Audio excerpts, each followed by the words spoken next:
Welcome back everyone to the ultimate guide to Blender 3D rigging and animation, and this is where we left it off. So we're on the actual camera turntable now. So what we're first of all going to do is just make sure if you're putting your camera to go around something, make sure that your cursor is in the center of what actually you're going around. Just makes it a lot easier rather than messing around, you know, once you've actually brought in your camera and things like that. So the first thing I'm going to do is I'm going to press Shift S, cursor to world origin, put my cursor right in the center, and then what I'm going to do is now I'm actually going to go into modeling, because believe it or not, I actually don't need this on the bottom here. I don't actually have to keyframe anything. So what I'm going to do is I'm going to go to modeling, and then what I'm going to do now is bring in a circle. So Shift A, let's press tab just in case. Now Shift A, let's bring in a curve. I'm going to bring in a circle, and then what I'm going to do is I'm going to make this circle much bigger, like so. And then what I'm going to do now is I'm going to bring in a camera. Now I'm going to press Shift A to bring in a camera. So Shift A, let's bring in a camera. It's going to come in the center. And then what I'm going to do is I'm going to press Control, Alt, and 0. And I'm going to move my camera to where I was looking at that point. Now the only reason I've done that is just to move the camera out of the center. Now what I want to do is I want to have this camera tracking around this actual circle. So to do that, what I'm going to do is I'm going to grab my camera, grab my circle, press Control P, and you're going to have one that says follow path. The moment you click on follow path, you will see now you get a little line going to your actual circle. Now, if I press spacebar now, you'll see, well, my camera goes around it. It doesn't go very far around it. It doesn't even go all the way around it.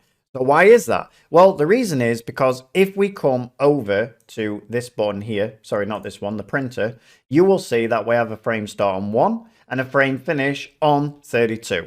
So you need to work out how many frames you want your camera to move around this in. So how long over, basically. Now, I would say that anything less than 300 frames for a whole turntable, anything less than that, you're going to get a lot of jaggedness, blurriness, things like that. So if you can, and I know it takes a long time, make sure that your camera is at least 300 frames. So going around turntable. So what I'm going to do here is I'm going to put this actually on 500 frames, which is what I recommend you do. So from 1 to 500 frames. Now because I've put that on 500, you'll see my camera goes all the way around to the beginning near enough. It might even freeze there actually. Oh no, it's not. So how then do we make our camera and circle actually line up on the frame? So if I click on my circle, come over to my frames, if I scroll down here, there's a little button that says path animation. How many frames do we want this over? 500, because then that is going to match the amount of frames that we've got, you know, of the overall actual blend file. So now if I press space, you'll see it's much slower. Now there are some problems, of course. If I press 0, go back to my camera view, we're looking like this. It's not in the middle or anything like that. The camera's right up here and nothing's kind of making a lot of sense at the moment. So how do we fix that? First of all, what you want to do is you want to come to your circle and you want to find where this camera's joined it up, because this camera line tells you where the camera should be. Now, if I press tab, you'll see it near enough always lines up with one of the vertices on the actual curve. So if I come to this part here, press Shift S, cursor to selected, and then go to my camera now, press Shift S and selection to cursor, our camera moves there. Now, the other problem we've got is our camera now is looking at nothing, and that's not what we want either. So what we want to do is we want to bring in an empty to the center of here. So if I press Shift S, cursor to world origin, and then bring in an empty, Shift A, empty, plane axis. And what I tend to do with my empty is I make it massive. And the reason I do that is because then I can actually see where it is at all times. It's not going to get hidden and I'm having to, you know, hide the hotel out of the way or something like that. All right, so now we've got that. What we want to do is now we want to point the camera at the actual empty. So if I click on my camera, come over to the right-hand side, add object constraint, and I'm going to track to. And the thing I'm going to track to, of course, is going to be my actual empty. So I'm going to come over here, empty, and now you'll see my camera is tracking to my actual empty.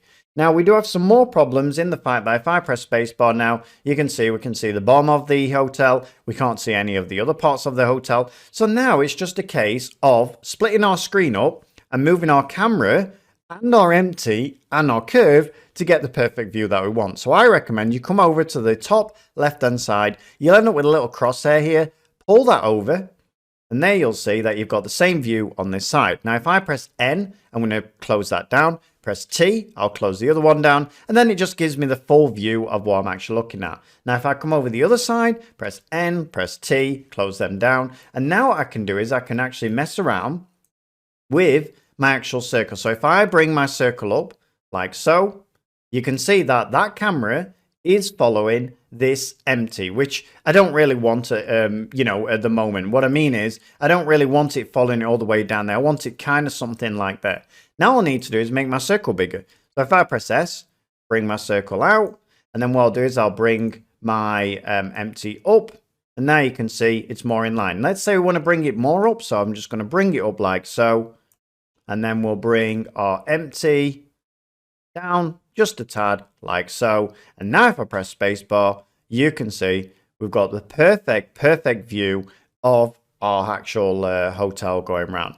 Now the thing is, you can see it's right in the middle. The one thing you want to check for is you don't want these overlapping, for instance. We can zoom into this, by the way. We'll zoom into this like so. So we're looking at this point here. As we press spacebar, we can see it's kind of a little bit near there, and we don't really want that. So what we want to do is we want to come back to our circle and kind of play with that a little bit more, and then bring our empty down just a little bit, and now see what that looks like. Now what I'm looking for now is the top. So I want to make sure that my top is not actually going to disappear through the top. So you can see here, oh, it's clashing there. We don't want that either. So I'm going to bring it down just a tiny bit, just so that's not clashing.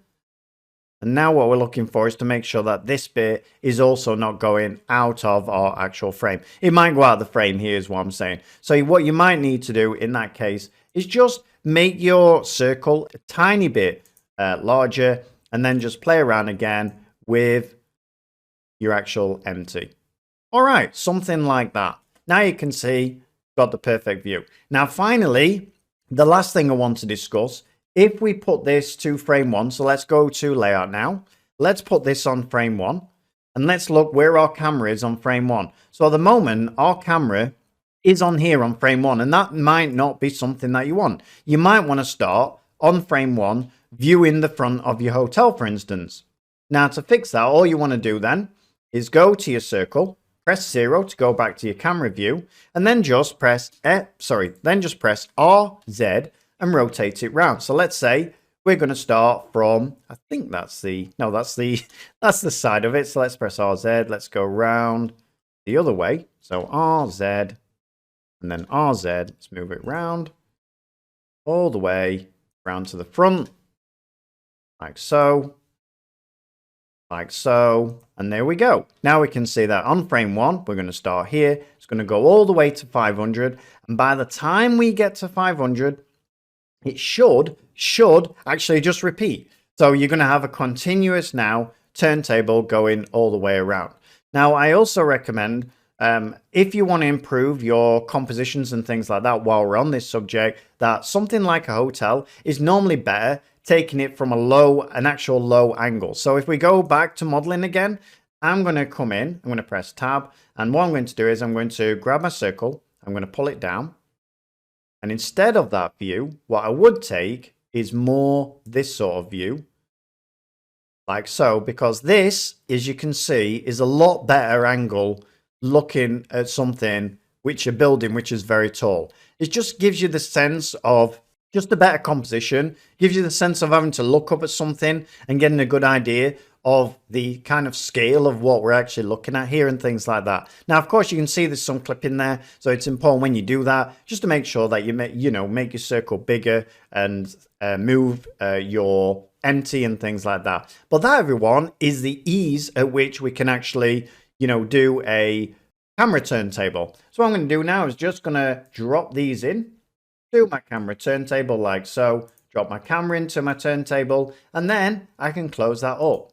So now this brings us to the end of, not the course, but it certainly brings us to the end of all the things that we're going to learn. In the next lesson, what we're going to do is we're going to jump into our main scene. But before we do that, let's just go through what we've learned. So we've learned, actually we'll go to layout. We'll put this onto our rendered view, and then we'll get rid of the camera, and then we'll just go to our first scene. So we came right from the beginning of learning the very, very basics of the barrel and things like that. And then we went through the swing, moving backwards and forwards. So simple bone techniques, all the way down to things like animating our fish going around a pond and things like that.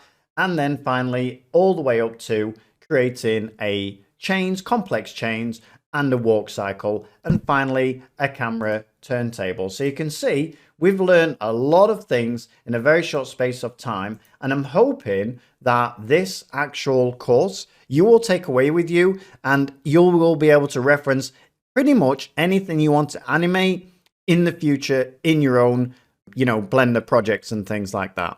All right, that was the idea here. I hope I've achieved it, and I hope you enjoyed that. And I hope actually you carry on to the next part of the course where we'll actually be coming to our Indiana Jones scene. As you can see, this is the scene that we're going to be starting on. We are going to be doing a lot of different animations in here. Some of them will be using noise and things like that, a bit more complicated. But it just gives you an idea, if you actually want to create your own models and things, what it takes to actually then go in and animate and bring your scene to life and things like that. All right, everyone. So I hope you enjoyed that, and I'll see you on the next one. Thanks a lot. Bye-bye.